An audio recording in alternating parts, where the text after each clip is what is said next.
오늘부터 우리 고린도 후서 강해를 시작하겠습니다. 오늘 본문 고린도 후서 1장 우리 1절부터 6절 말씀을 중심으로 고난과 위로라는 제목으로 우리 함께 은혜를 나누기를 원합니다. 어떻습니까? 우리 자녀를 키울 때 우리 아이들이 잘못할 때 누가 책망하고 누가 위로합니까? 우리 정재 집사님 가정은 어떻습니까? 누가 책망하는 편이고 누가 위로하는 편이죠? 저희들이 자라날 때는 주로 아버지가 많이 책망을 하셨습니다. 아버지한테 매를 맞고 울고 있을 때 이제 어머니는 문 밖에 나와서 아빠가 너를 사랑해서 그렇지, 너 잘 되라고 그런 것이지 너를 미워해서 그런 거 아니란다. 저희 어머님이 이제 이렇게 위로하면 또 그 위로받고 집으로 다시 들어가곤 했습니다. 유대인들의 그 교육법에 보면 반드시 책망할 때 누가 하라고요? 아버지가 해야 된다. 근데 아버지가 책망하고 말이죠. 위로도 아버지가 하면 어떨까요? 그러면 책망이 약화됩니다. 그래서 반드시 한 사람이 책망하고 위로하지 말라 그럽니다. 그럼 책망이 조금 약화된다는 거죠. 근데 요즘은 어떤가요?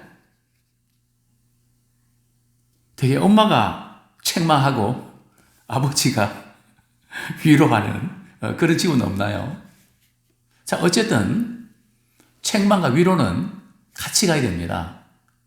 고린도전서는 바울이 고린도 교회의 여러 가지 문제점들에 대해서 책망하는 내용입니다. 그리고 고린도후서는 바울이 그렇게 책망하고 나서 마음이 되게 불편했습니다.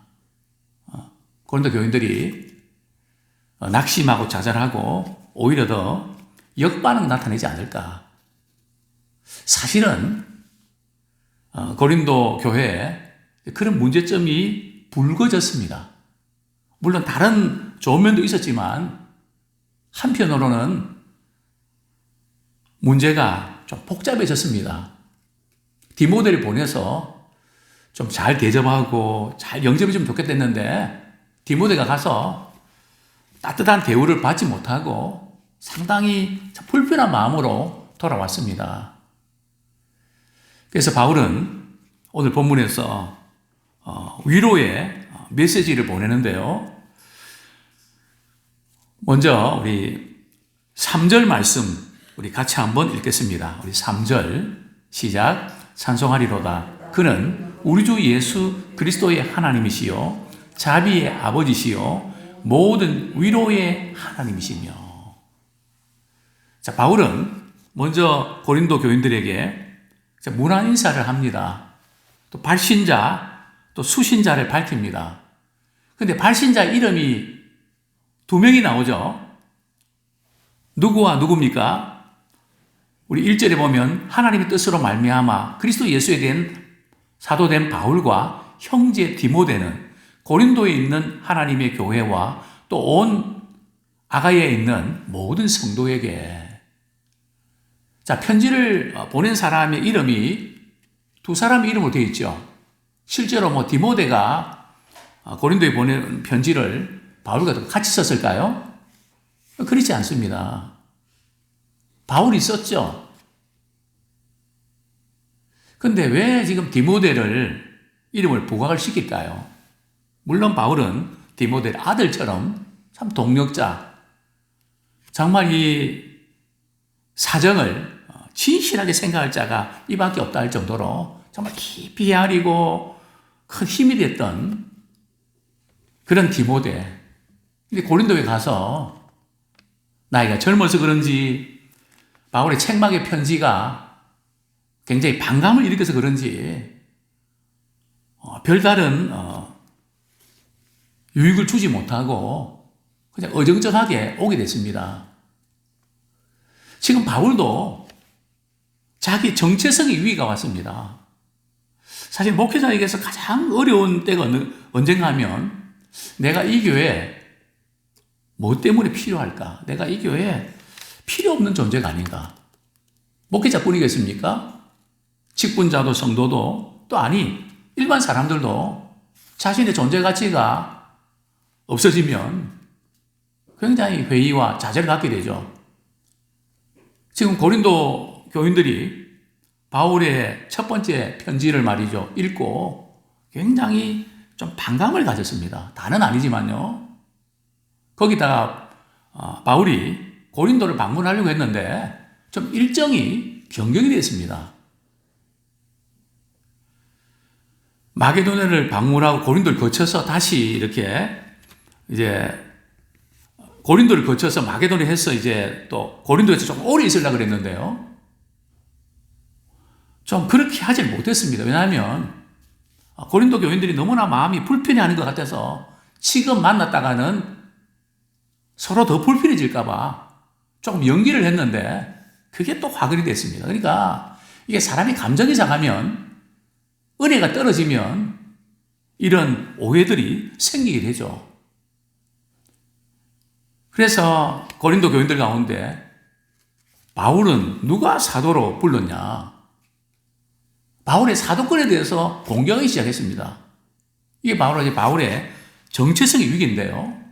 그럼에도 불구하고 바울은 참 디모데의 이 정체성이 흔들리는 것을 보고 디모데를 이렇게 위로하고 격려하는, 참 자신은 힘들지만 그런 가운데도 자기 제자를 위로하는 정말 그 진정한 리더십을 갖고 있는 것을 우리는 보게 됩니다. 바울은 이 편지를 쓰면서 어떤 내용을 쓰나요? 찬송하리로다. 참 바울은 감격에서 찬송을 드립니다. 그 찬송의 그 내용이 뭔가 하면 그는 우리 주 예수 그리스도의 하나님이시요 또 자비의 아버지시요 모든 위로의 하나님이십니다. 특별히 위로의 하나님이시다. 우리는 어떤 것 때문에 찬송하고 감격합니까? 물론 우리는 구원의 은혜에 감격합니다. 또 하나님께서 내가 뭔데 이렇게 축복해 주셨나? 축복의 하나님께 감사합니다. 그러나 우리는 위로의 하나님에 대해서 감격해 보신 적이 있으십니까? 대개 위로는 그때 받고 좀 어려운 고비를 넘기고 그냥 지나가는, 마치 독감 주사라고 할까요? 백신은 아닌 것 같고 코로나 백신은 아닌 것 같고요. 독감 그냥 주사 맞는 것처럼 그냥 위로받고 뭐 그렇게 그냥 지나가 버리는, 참 우리는 위로의 하나님에 대해서 참 감격해 본 적이 있는가? 오늘 제가 불렀던 찬양은 위로의 찬양 아닙니까? 거의 이제 위로가 들어가 있는, 물론 어떤 찬양은 또 전체적인 내용이 위로를 이렇게 시사하지만 공통적인 단어가 위로입니다. 우리 3절부터 6절까지 보면 위로라는 단어가 몇 번 기록되어 있는지 아십니까? 예? 예. 예, 10번 정도 나오는데요. 한번 세 보시면 아마 계속해서 반복해서 이렇게 위로가 나옵니다. 예. 예, 우리 7절까지, 그렇죠. 예, 6절까지는 9번이고, 7절까지는 10번 맞습니다. 예. 위로라는 그 단어가 계속 반복되어 나오는데요. 여기서 말하는 위로는 어떤 위로일까요? 그저 마음이 슬픈데 그저 이렇게 붙들어주는 그런 어떤 위로도 위로지만, 여기서 말하는 위로는 조금 더 깊은 의미가 있습니다. 하나님께서 택한 백성을 사망에서 구원해 주셨다. 이게 진정한 위로입니다. 즉 나 같은 죄인이 구원받았다는 이것이 최고의 위로입니다. 다른 모든 위로는 이 구원의 위로를 말이죠, 삶 속에서 대입을 시키고 적용을 하는 겁니다. 저는 이 십자가 사건을 통해서 저는 주님의 위로를 많이 받습니다. 목회하면서 또 관계가 불편하고 또 오해받고 또 힘들 때 누구한테 무슨 말을 하겠습니까? 십자가에 주님 바라보면서 주님 심정은 어떠셨습니까? 그러면서 이렇게 주님의 심정을 헤아리고 또 말씀을 기억하면서 그냥 얼어붙었던 것들이 녹아지는, 꽉 막혔던 것들이 풀려버리는, 제가 지금까지 그래서 한 30년 목회할 수 있었던 그 힘은 다른 데서 왔기보다 바로 주님의 십자가 앞으로 늘 나가는, 주님 어떠셨습니까? 주님 심정은 어떠셨습니까? 저는 그렇게 강조드립니다. 인간관계의 문제를 해결하는 열쇠는 바로 십자가의 주님을 바라보는 것이다. 그 안에 모든 것이 다 들어있다. 제가 실제로 그렇게 경험했기 때문에 저뿐이겠습니까? 그래서 바울도 그 많은 고난과 어려움 가운데도 나는 예수의 십자가만을 자랑한다. 나는 예수의 흔적이 내 마음속에, 내 몸에 가졌다. 내 가슴에 가졌다. 이렇게 고백하는데요. 자, 어쨌든 우리가 믿는 하나님은 위로의 하나님이신데, 그런데 오늘 본문에서 계속 강조되는 것이 있습니다. 어떤 부분일까요? 우리 4절, 5절, 6절 한번 같이 읽겠습니다. 시작. 우리의 모든 환난 중에서 우리를 위로하사 우리로 하여금 하나님께 받는 위로로서 모든 환난 중에 있는 자들을 능히 위로하게 하시는 이시로다. 그리스도의 고난이 우리에게 넘친 것 같이 우리가 받는 위로도 그리스도로 말미암아 넘치는도다. 우리가 환난 당하는 것도 너희가 위로와 구원을 받게 하려는 것이요, 우리가 위로를 받는 것도 너희가 위로를 받게 하려는 것이니 이 위로가 너희 속에 역사하여 우리가 받는 것 같은 고난을 너희도 견디게 하느니라. 그렇습니다. 하나님께서 우리에게 주시는 위로는 어떤 가운데서요? 환난 중에서, 고난 중에서 주시는 위로라는 겁니다. 저는 목회를 하면서 참 인생이 뭔가, 사람이 태어나서 돌아가실 때까지 참 당하는 그 모든 것들을 제 나름대로 이렇게 분석하고 또 요약해 보면 이런 결론에 도달합니다. 사람은 누구나 고난을 당하게 되어 있습니다. 다만 고난의 종류가 다를 뿐입니다. 또 고난의 또 타이밍이 다를 뿐입니다. 어떤 사람은 또 건강, 어떤 사람은 물질, 또 어떤 사람은 자녀,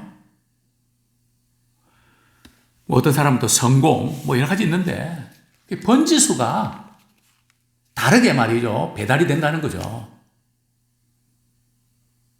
그것만 다를 뿐이지. 그런데 우리는 그런 문제가 생기면 나만 그런 고난 당한다고 생각하지만 사실은 내가 A라는 고난 당할 때에 다른 사람은 C라는 고난 당하고 이게 돌아가면서 고난도 로테이션 하는 것 같습니다. 그것만 다를 뿐이지 누구에게나 고난이 있죠. 왜냐하면 우리 인생이 고난과 슬픔의 연속이라고 하셨으니까요. 그래서 우리 예수 믿는 사람들은 물론 우리가 고난이 오지 않으면 좋겠지만 고난은 피할 수 없습니다. 그러나 우리가 이왕 고난 당하려면 내가 잘못해서 고난 당하지 말고 또 다른 사람의 오해 때문에 고난 당하지 말고 주님 때문에 고난 당하기 원합니다. 고난의 포커스가 말이죠. 주님 때문에 고난당하는 사도 바울은 오늘 지금 위로받는 것도 그리스도의 고난이 내게 넘친 것처럼 그리스도의 위로도 내게 넘친다고. 벌써 고난의 종류가 달랐습니다. 참 우리는 과연 나는 어떤 고난을 당하고 있는가? 우리 베드로전서 2장 21절 베드로전서 2장 21절 제가 읽어드리겠습니다. 그리스도도 너희를 위하여 고난을 받으사 너희에게 본을 끼쳐 그 자취를 따라오게 하려 하셨느니라. 그리스도께서 고난을 받으신 것은 우리에게 본보기로 고난 당하셨다는 거죠. 우리는 어떻게 살아야 되는가 하면 그 자취를 따라온다는 것은 이전에도 말씀드린 것처럼 우리 아이들이 기역, 니은, 디귿, 리을 이렇게 한글 배울 때에 점수로 된 말이죠. 그런 노트에 연필 넣고 따라하는, 그게 자취를 따라가는 겁니다. 그러니까 우리도 주님이 오해 당하셨기 때문에 우리도 오해 당하고, 주님이 욕 먹으셨기 때문에 욕 먹게 되고, 배신 당하기 때문에 또 배신 당하고. 그래도 우리도 주님의 그 고난의 자취를 피하지 말고 그리스도의 남은 고난을 몸된 교회, 내 육체에 채우는 우리가 되기를 소원합니다. 정말 우리가 믿는 하나님은 모든 위로의 하나님이십니다. 하나님의 위로는 제한이 있을까요? 하나님의 위로는 무제한입니다. 제가 스마트폰 기기를 이제 변경할 때 늘 신경을 쓰는 부분이 데이터가 얼마인가. 왜냐하면 데이터 용량이 정해져 있는데 그 이상 쓰면 요금이 많이 나오거든요. 그래서 꼭 물어봅니다. 데이터 얼마 쓰냐고, 얼마까지 쓸 수 있냐고. 그래서 이렇게 데이터가 좀 많으면 제가 학교에 도서관과 책 빌릴 때도 이제 스마트폰으로 또 간증도 듣고 또 때로는 뉴스도 듣고 그러면서 가는 거죠. 정말 하나님의 은혜는, 하나님 위로는 무제한입니다. 어디서든지 언제든지 쓸 수 있습니다. 심지어 하나님의 위로는 내가 받고 또 다른 사람에게 그 남은 데이터를 선물로 줄 수도 있습니다. 그게 바로 바울이 내가 하나님께 받는 위로로서 고린도 교인들, 너희들도 하나님께서 위로해 주신다. 그 말씀을 전하고 있습니다. 그렇습니다. 하나님의 위로는 나를 통해서 또 다른 사람들을 이제 위로할 수가 있는데요. 정말 다양한 방법으로, 다양한 채널로 이렇게 위로해 주십니다. 이전에 우리 교회 권사님, 우리 아드님이 그 자동차에 그 RPM이라 그러죠. 우리 자동차 게이지에 보면 RPM 그 2번, 3번 이렇게 나오는 게이지 있는데 그것을 이제 현대에 납품하는 분이셨습니다. 그러면 제가 이제 자동차에 대해서 여러 가지 물어봤는데, 그러면 이 RPM 그 기계를, 부품을 어떻게 만듭니까? 목사님. 그 차를 이렇게, 차가 나오면 시승을 합니다.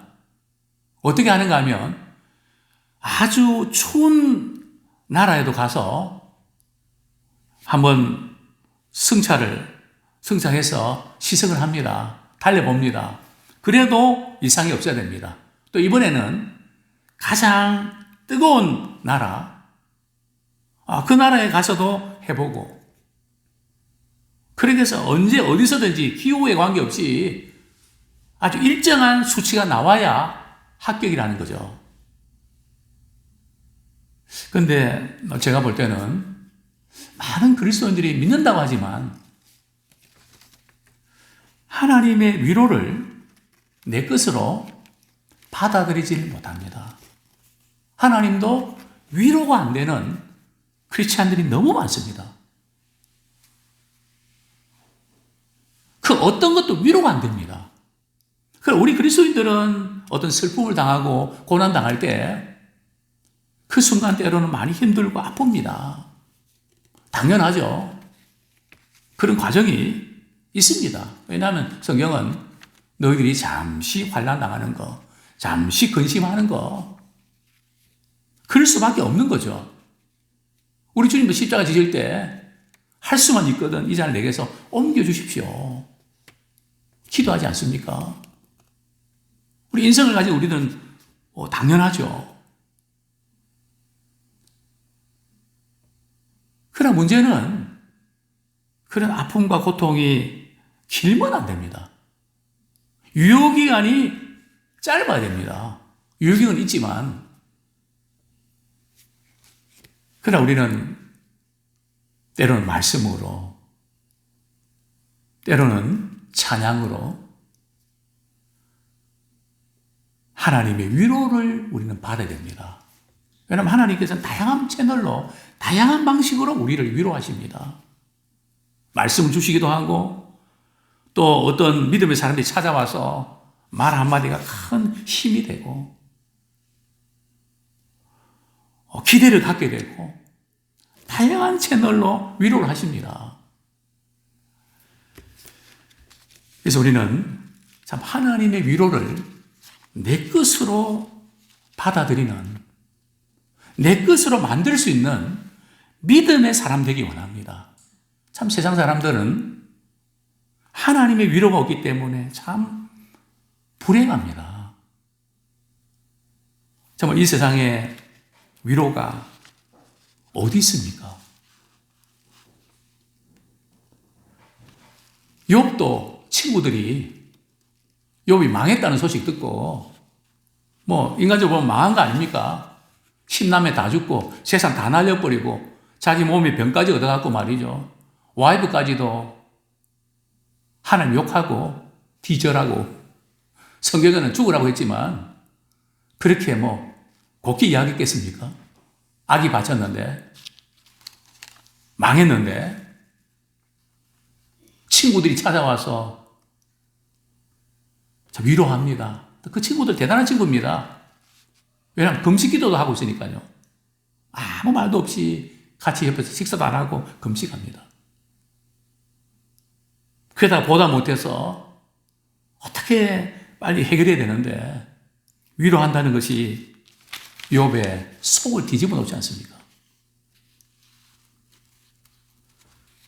참 힘들고 어려울 때는 답이 최선이 아니고 같이 있어주고 위로해주고 그게 위로가 됩니다.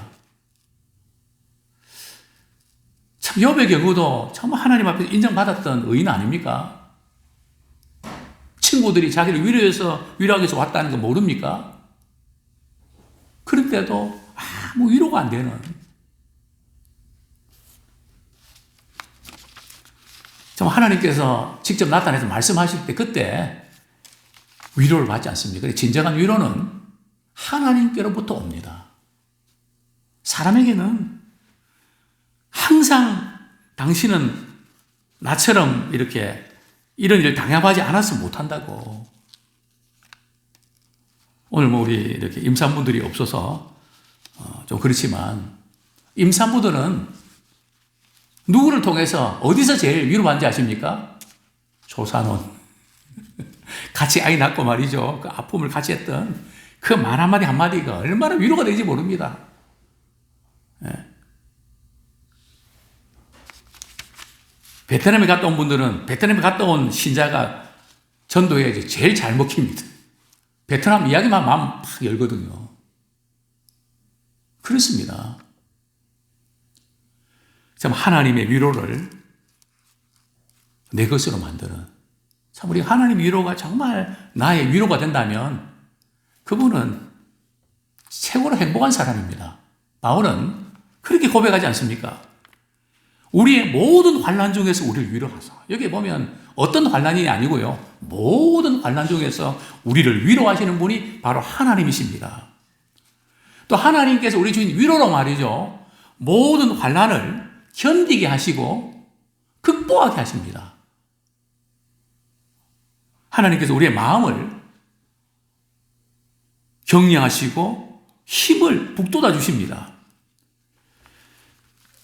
그렇기 때문에 우리 그리스도 때문에 고난당하는 것이 많을수록 그리스도의 위로도 넘칩니다.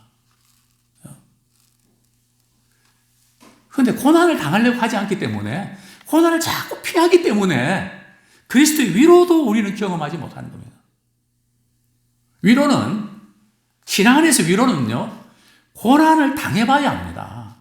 절대 하나님께서는 그냥이 아니고 고난을 당할 때에 주님의 위로가 그때 나타납니다. 근데 우리는 자꾸 피하니까, 힘들면 부담스러운 피하니까 위로가 될 수가 없죠. 주님 때문에 뭔가 당한 것이 있어야 주님 때문에 받는 위로도 있는데, 우리는 주님 때문에 당하는 것을 싫어하니까 주님의 위로가 나의 위로가 되지 못하는. 자, 마지막으로 우리 6절에 보면 바울은 내가 지금 환난 당하는 것이 내 환난 당하는 것으로 끝나는 것이 아니라 고린도 교인들을 위로한다는 거죠. 그러니까 우리가 당한 고난이 다른 사람에게 위로가 될 수 있다는 겁니다. 고난은 걸음과 같습니다. 때로는 고난 자체는 아프고 힘들지만, 냄새가 나지만 그것이 누군가에게 위로가 됩니다. 이것이 고난의 비밀입니다.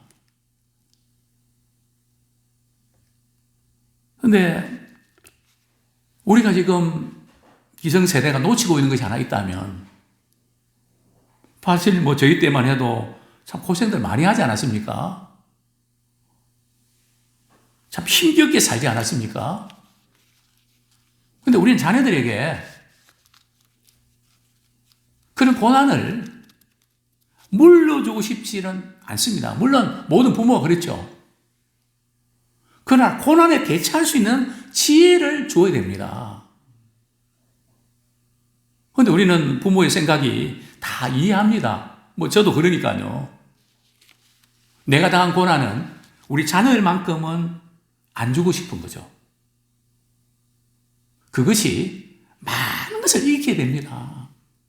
고난을 겪지 않은 사람은 가치를 모릅니다.